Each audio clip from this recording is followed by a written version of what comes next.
fame, fortune, and a love story straight out of Hollywood. Victoria Principal seemed to have it all. She was swept up in whirlwind romances with Tinseltown's elite, and when she married, it looked like a love built to last. But behind the glitz and glamour, trouble was brewing. Then, in a move that stunned everyone, she walked away from her marriage without looking back.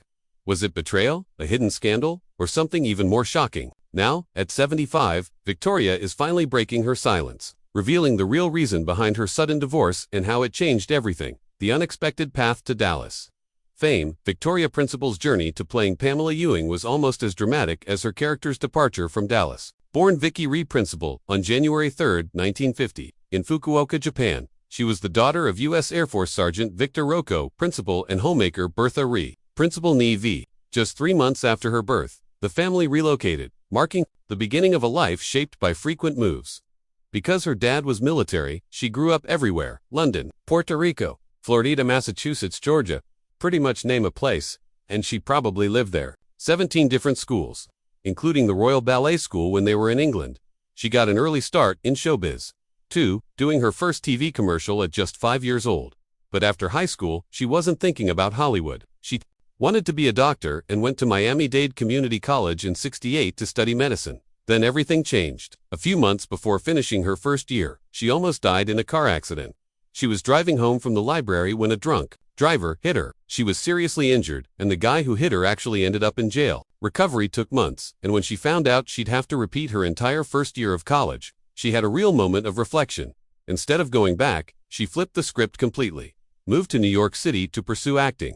That led her to Europe, where she studied at RADA, and eventually she landed in Los Angeles, ready to chase that Hollywood dream. Her first major break came with The Life and Times of Judge Roy Bean, in which she portrayed Maria Elena, a Mexican mistress. Her performance was so compelling that writer John Milius expanded her role, impressed by her talent. The film earned her a Golden Globe nomination for Most Promising Newcomer, marking a turning point in her career. But when she left for Arizona to film, she was relatively unknown. But just 3 months later, she returned to Los Angeles to find paparazzi waiting at the airport. Then came Earthquake in 1974. She landed the role of Rosa Amiki over some serious competition. Susan Sarandon and Kay Lenz were both in the running. Before her third audition, she made a bold move, chopped off her long brown hair, dyed it black, and rocked an afro. When she walked in, director Mark Robson was stunned but impressed, and it worked. Earthquake became one of the biggest movies of its time, racking up 4 Oscar nominations and 2 Golden Globe nods. She kept acting, taking roles in smaller movies like I Will, For Now, and Vigilante Force, even signing a deal with Brute Productions. But something shifted. By 1975, she was over the acting game and decided to step away, taking a job as a talent and booking agent instead. She stayed in that lane until late 1977, thinking she was done with Hollywood. At one point, she even considered pursuing law school, with acting serving merely as a means to finance her education. In 1976, she briefly returned to Earthquake to film additional scenes for its television adaptation. The following year, she made a guest appearance on Fantasy Island and starred in the TV movie The Night They Took Miss Beautiful. But her focus was still on law school and her agency work. Then Aaron Spelling called. He offered her a role in the Fantasy Island pilot. She took it, but the law school dream was still on her mind, so she later asked to be written out of the show. That seemed like the end of her acting comeback. Then came Dallas. She was originally meant to send the script to her clients, but when she read it, something about the role of Pamela Ewing resonated with her. Instead of passing it along, she made a bold decision. She contacted the casting agent and arranged for an audition without revealing that she would be the one auditioning. Just like that, Victoria Principal went from actress to agent to almost law, then right back to being an actress. And because of her time as an agent, she knew how to negotiate. She locked in a contract that made sure she was getting paid. And that was how Victoria Principal secured her iconic role on Dallas. The shocking truth behind her Dallas exit. Pamela Barnes Ewing played a pivotal role in Dallas, serving as the emotional core of the Ewing family. Despite her deep connections, she was never fully embraced by them, always carrying the weight of her identity as Digger Barnes's daughter. Caught in the midst of a long-standing family feud, she remained an outsider struggling to find her place. And funny enough, in real life, Victoria Principal had a bit of that outsider energy too. Some cast members found her somewhat distant, and even producer Leonard Katzman began to wonder whether she simply didn't like them. When he finally asked her directly, Principal clarified that it wasn't personal. She intentionally kept her distance to better embody Pamela Ewing's sense of isolation. Pamela's departure from Dallas was as enigmatic as her character's life. After surviving a devastating collision with an oil tanker and suffering severe burns, she began her recovery only to vanish without warning. There was no emotional farewell or dramatic final confrontation.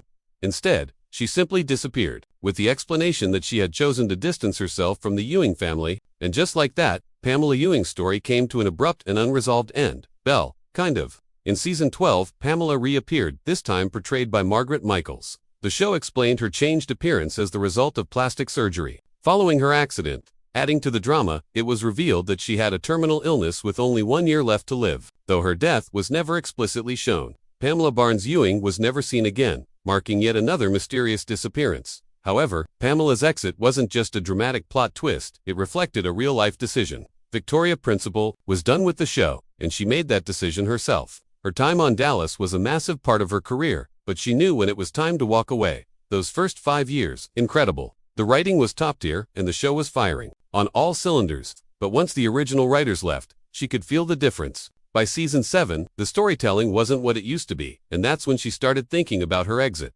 During contract talks that year, she was straight up with the producers, told them she'd stay for 2 more seasons. And that was it. They wanted her to stick around longer, but she meant what she said.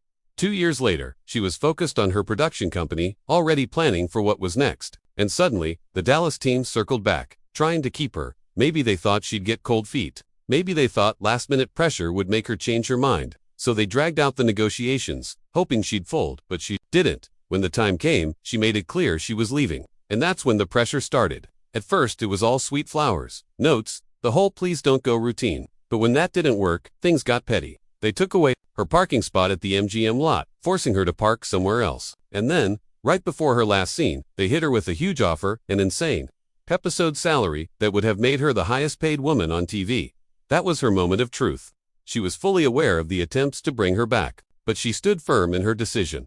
That night, she slept soundly, confident that she would not be swayed. On her final day of filming, none of the main cast members were present. There was no Larry Hagman, no coasters, only her, filming a solo scene. Perhaps most surprising, the rest of the cast had no idea she was leaving. Lorimar, the production company, had been responsible for informing them. But that message was never delivered. Victoria still wanted to leave on a good note though, so she made sure to go out in style, ordered a huge cake for the crew, and gave them custom shirts that said, "It was all a dream. Love, Victoria." Then she dipped. After filming concluded, she traveled to Texas for a charity event, planning to return and formally announce her departure. Alongside the producers, however, Lorimar unexpectedly released a statement claiming she had been fired. Rather than responding immediately, she consulted with her legal team before issuing a corrected statement. By that point, however, the narrative had already taken hold, fueling widespread media speculation. Looking back, she was grateful to play a character like Pamela Ewing, strong, kind, genuine. When Dallas came back in 2012, there were rumors she might return, but it never happened. Instead, they brought Margaret Michaels back for 1 episode, just to wrap up the story, and that's when fans finally got their answer. Pamela Ewing was gone for good. A tragic ending. She wasn't about to change that. Her final Dallas episode aired in 1987, with Pam caught in the massive explosion in Fall of the House of Ewing. That marked the end of her time on the show. She left knowing her journey as Pam was complete. What the producers chose to do after her departure was beyond her control. Her decision had been made long before, out of love and respect for the show, for Bobby and Pam's story, and for the fans who had invested in it, but she still finds it exciting that new generations continue to discover Dallas. Fans have reached out, sharing that they are introducing the show to their children and grandchildren. For her, the greatest reward is knowing that Dallas is still remembered. Victoria Principal's shocking gun incident. Victoria Principal and her housekeeper filed lawsuits against each other for assault following a dispute that began over the actress's dog. The incident occurred the day after Christmas, when Principal's housekeeper took the dog for a walk. Upon returning, an argument ensued during which Principal allegedly pulled a gun on her. Both parties provided conflicting accounts of what transpired, each blaming the other for the confrontation. No criminal charges were filed, leaving the matter to be settled in civil court. Principal claimed the dispute began after she hired Maribel Banagas through an agency for temporary work on December 26. According to Principal's lawsuit, Banagas arrived at work in a bad mood. The reason, she alleged, was that the actress was preparing to fire her. Principal claimed Ben had already displayed aggression toward other staff members and that her performance had been subpar. Then came the incident with the dog. According to Principal, Banagas took the dog for a walk but disappeared for an hour. During that time, Principal repeatedly called her, demanding she return with the dog immediately, but received no response. When Banegas finally returned, Principal alleged that she was dragging the dog by its leash so roughly that it was coughing, wheezing, and visibly distressed. She claimed the dog even suffered a back injury due to the mishandling. The situation escalated further when, according to Principal, Banegas began banging on the kitchen counters, shouting, "Give me money! Give me my money!" Principal stated that she had to repeatedly tell her to leave. Banegas, however, presented a different version of events. She filed her own lawsuit on May 1st, claiming that she had been the victim of assault. She contended that the hour-long absence was simply because she had been waiting for the dog to relieve itself. Furthermore, she alleged that when she asked for a payment, Principal threatened to kill her. Now, just to be clear, no shots were fired. Principal admitted to pulling the gun, but claimed it was out of fear for her life. Banegas then locked herself in a room while Principal called 911. When deputies arrived, Principal stated that they had to calm Banegas down before removing her from the house, as she was attempting to fight them. According to LA Sheriff's spokesman, Steve Whitmore, Banegas ultimately cooperated and left, with the dispute stemming from a payment issue. However, on January 9th, Banegas approached deputies alleging that Principal had assaulted her. Authorities investigated the claim and forwarded the case to prosecutors, but it was ultimately rejected due to a lack of evidence. Whitmore said, "Secrets." Behind Victoria's high-profile romances, Victoria has been romantically linked to numerous high-profile figures, including Frank Sinatra, Anthony Perkins, who notably lost his virginity to her, Lance Rensel, Desi Arnaz Jr., Mark Salinger, and Charles Schmidt. Despite the many names associated with her, she maintains that she has had far fewer serious relationships than commonly assumed. In fact, only 3 of them resulted in marriage. She met Christopher Skinner back in 1978 when he landed a small role on Dallas, and just like that, it was a whirlwind. After only 3 dates, they knew they were all in. She called it completely fulfilling, like they had something real. So, they got married that same year. But pretty quickly, the cracks started showing. Skinner was the type of guy who wanted a stay-at-home wife, while Victoria was out here chasing a huge career. They tried to find some middle ground, but it just wasn't working. 2 years in, they called it quits in 1980. Following the divorce, Victoria harbored no bitterness. In fact, she considered it a blessing. The end of her marriage became a turning point, propelling her career to new heights, something she never regretted. As the 1980s took full swing, she had firmly established herself as Dallas royalty, exuding confidence like never before. It was then that she felt ready to embrace dating once again. And then came Andy Gibb. He was young, famous, and riding high in the music world. The Bee Gees' little brother was everywhere. And when they met on the John Davidson Show in '80, sparks flew instantly. Victoria thought she'd found the perfect guy. They were both in the spotlight, so they got each other's lifestyles. Yeah, there was an 8-year age gap, but she didn't care about that. She said if a guy caught her eye, she wasn't out here checking birth certificates. She really believed Andy was the one. She loved that he let her be strong and independent while also being someone she could lean on when she needed to. And even though he had women throwing themselves at him left and right, that was part of what attracted her to him in the first place. Andy, however, was deeply infatuated with her. He spoke about her frequently, even telling People magazine that his only reason for watching Dallas was Victoria herself. Their connection extended beyond admiration. They recorded a duet together, All I Have to Do Is Dream, which reached number 51 on the Billboard Hot 100 in September 1981. The song held particular significance as it became Andy's final single, the only recording of Victoria's career. But even with all that passion, Victoria wasn't looking to get married again. She made it clear she had no plans to walk down the aisle with him.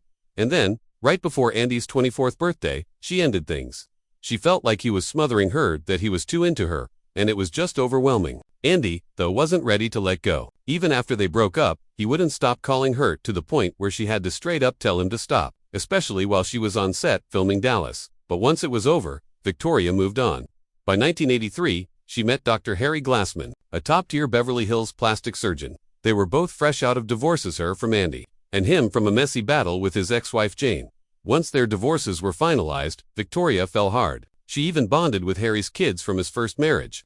They tied the knot on June 22, 1985, in Dallas, Texas, right when Victoria was 7 years into Dallas. They never had kids together, and while rumors swirled that Victoria didn't want to mess up her body with pregnancy, she shut that down, saying she actually had trouble conceiving. Meanwhile, Andy was in a downward spiral. The loss of Victoria hit him hard, leaving him unable to focus. Even as his career continued to rise, he began missing scheduled performances and, in a telling moment, skipped the American Music Awards entirely, too devastated to attend. His passion for music seemed to fade, replaced by a growing sense of indifference. Substance use became a major factor in his decline. Victoria later revealed that it was a key reason for their breakup, giving him an ultimatum, her or the substances. But by then, Andy was already struggling. In the aftermath of their split, he later admitted to spending 2 weeks in bed, unable to find the motivation to move. His producers made repeated efforts to bring him back into the studio, but he remained unresponsive, consumed by heartbreak and self-destruction. After that, Andy never really recovered. He didn't want another serious relationship. He blew through his money until he was completely broke. And then, just 2 days after his 30th birthday, he landed in the hospital with unbearable stomach pain. Things spiraled quickly. Before doctors could intervene further, Andy had passed away. In the aftermath, many reflected on his career, contemplating the untapped potential he never had the chance to fulfill. Freddie Gershon, his former record label president, described Andy as deeply sensitive as someone who struggled with rejection, a factor that continually drew him back into addiction. Despite the passing years, emotionally, he remained that 17-year-old kid, never quite able to escape the challenges that had followed him from the start. As for Victoria and Harry, they had a long run. They lived in Beverly Hills together for over 20 years, but by 2006, their marriage had come to an end. In May of that year, Victoria filed for divorce, citing irreconcilable differences. By December, the process was finalized. Reflecting on their time together, she described their relationship as a loving partnership that lasted for more than 2 decades. But their split was not without controversy. Shortly before their breakup, Harry made headlines when he was arrested. In 2002, on allegations of domestic violence against Victoria, he was later released on bail, but the incident fueled media speculation. When their divorce was finalized, Victoria reportedly agreed to a settlement of over $50 million. This led to widespread rumors suggesting that she had paid him off to keep him from revealing details about the cosmetic procedures he had performed on her, claims that, if true, could have undermined her carefully maintained image of natural beauty. However, Victoria publicly dismissed these allegations, calling them baseless lies. Victoria Principal's life-turning crisis. Victoria Principal has been living in California, away from the spotlight of Hollywood. She stepped back from acting in the early 2000s to focus entirely on her skincare brand, Principal Secret, which she originally founded in 1991, launched on QVC. The brand quickly gained traction, transforming Principal from a television star into a successful entrepreneur. In just a few years, the company was generating approximately $1.5 million in revenue, solidifying her reputation in the business world. But business wasn't the only thing she had her eye on. Back in 2009, she went all in on something wild, dropped $200,000 on a ticket to space. The plan, a ride on the world's first commercial passenger spaceship, the VSS Enterprise. For her, it was the ultimate adventure, seeing Earth from above, flying at crazy speeds, going somewhere almost nobody had ever been, and, of course, hopefully making it back down in one piece. But that dream took a tragic turn in 2014. During a test flight, the Virgin Galactic spacecraft broke apart in midair and crashed in the Mojave Desert. Co-pilot Mike Alsbury didn't survive. The pilot, Pete Siebold, somehow managed to escape from his seat as the plane was falling apart, lived through it. After that disaster, it was clear this whole space tourism thing wasn't as close to reality as people thought. In 2019, Victoria Principal stepped away from Principal Secret, but her dedication to helping others remains unchanged. While skincare was once her primary focus, her greatest passion now lies in something far more personal and hands-on. Since 2012, she has owned a ranch outside of Los Angeles, a sanctuary, where she rescues and cares for animals that have been neglected or abused. Her deep compassion for animals dates back to childhood, when she would bring home stray pets in need of care. At her ranch, Principal provides a safe haven for animals that have endured severe hardship. Beyond simply offering them shelter, she ensures they receive the medical treatment, patience, and love necessary to heal both physically and emotionally. Unlike large-scale rescue organizations, her work is deeply personal. Each animal she takes in becomes a permanent part of her life. For Principal, this is not a charitable endeavor, it is a calling. The joy and fulfillment she finds in caring for these animals is what truly defines this chapter of her life. When families visit, she takes pride in sharing the stories of each rescued animal, offering a glimpse into their struggles and remarkable recoveries. But her dedication extends far beyond animal welfare. She is also deeply committed to supporting children in hospitals and providing aid to communities devastated by natural disasters, including floods and wildfires.